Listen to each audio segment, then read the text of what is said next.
வீட்டுக்கு வந்த உடனே என்னடி தனியா புலம்பிட்டு இருக்க? என்ன தனியா புலம்பிட்டு இருக்க? உன்னதான் கேக்குறேன். சொல்லுங்க. என்னமோ தனியா புலம்பிட்டு இருக்க என்ன? நான் கடந்து வந்த பாதையில நினைச்சுக்கிட்டு இருக்கேன். கடந்து வந்த பாதையை நினைக்காதடி, இனிமே கடக்க போற பாதை என்னன்னு.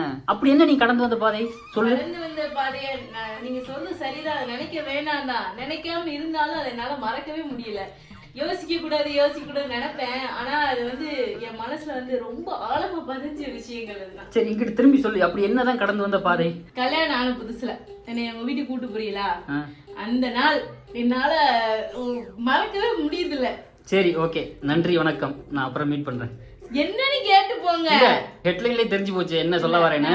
நான் வந்து சின்ன வயசுல இருந்து பிறந்து வளர்ந்ததுல இருந்து சோறு இல்லாம காலை சாப்பாடு இல்லாம கூட இருந்திருக்கேன். அந்த டீ போண்டா இல்லாம என் வாழ்க்கையை வந்து ஆரம்பிச்சதே கிடையாது. அப்படி இருந்தேன்னா தூங்கி எந்திரிக்கிறேன், காலையில தூங்கி எந்திரிக்கிறேன். சரி, நான் நினைச்சேன் நம்ம வீட்டுல மாதிரி டீ காஃபி வரும், போண்டா வரும் அப்படின்னு நினைச்சேன். இதேமே காணா. அப்பயில எனக்கு என்னடாது அப்படிங்கிற மாதிரி ஃபீல் ஆச்சு. சரி, கொஞ்ச நேரம் அப்படியே இருந்து அதுக்கப்புறம் நீங்க காலையில டிஃபன் வாங்கிட்டு வந்து கொடுத்தீங்க. ஒரு 2 நாள் வீட்டுல எனக்கு சாப்பாடு பிடிக்கலையே, ஒரே கடை டிஃபன் தான் வாங்கி கொடுத்தீங்க. அதனால எனக்கு ஓகே அப்படிங்கிற மாதிரி ஃபீல் ஆச்சு. அப்புறம் தான் தெரியுது உங்க வீட்டுல யாருமே டீ காஃபி குடிக்க மாட்டீங்க. அது வந்து எனக்கு வந்து ஒரு பெரிய ஒரு ஏமாற்றமா இருந்துச்சு, அந்த டீ காஃபி போண்டா இல்லாதது.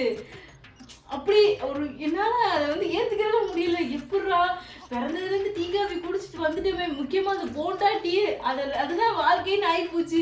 இனிமே அது இருக்காதா அப்படிங்கிற போது ரொம்ப கஷ்டம். அதுலயும் பாத்தீங்கன்னா யாருமே குடிக்க மாட்டீங்க. மாமா மட்டும் என்ன செய்வாங்க, கடையில போய் குடிச்சு வந்துருவாங்க. அப்பல கூட வாங்கி கேட்கலாம், உங்கள்கிட்ட சொல்லவும் கஷ்டம், அவங்கள்ட்ட கேட்கவும் கஷ்டம். மனசுலயே வச்சுட்டு இருந்தேன் தெரியுமா. அதுக்கப்புறம் நீங்களா என்னுடைய லவ் புரிச்சுட்டு 1 மாசம் கழிச்சு பால் வாங்கிட்டு வந்து கொடுத்தீங்க பத்தியலா. இந்த கடையில வாங்க வேணாம், இந்த பசும்பால் இருந்தா வாங்கி நீயே காய்ச்சி குடி. அந்த ஒரு லவ் வந்து எனக்கு ரொம்ப கிரேட்டா தெரிஞ்சிச்சு. அது மாதிரி சில விஷயங்கள் வந்து தனியா இருக்கையில யோசிச்சுக்கிட்டே இருக்கீங்க.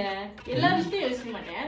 இந்த மாதிரி விஷயங்கள் மறக்கவே முடியல. இன்னொரு விஷயம் இருக்கு, அந்த விஷயத்த சொன்னேன்னு வச்சுக்கிறீங்களேன், அதை வந்து மக்களும் தாங்க மாட்டாங்க, நீங்களும் தாங்க மாட்டீங்க. சரி, அது அடுத்த கண்டென்ட்ல என்னன்னு டிஸ்கஸ் பண்ணிட்டு அப்புறம் சொல்லலாம். அது முக்கியமான விஷயம் தான். அது வந்து பெண்கள் எல்லாம் ஃபேஸ் பண்ண விஷயம் தான். அது நான் ரொம்ப ஃபேஸ் பண்ணிருக்கேன். தெரியுது, எங்க அம்மாவை தாக்குற மாதிரி தெரியுது. சமைங்க.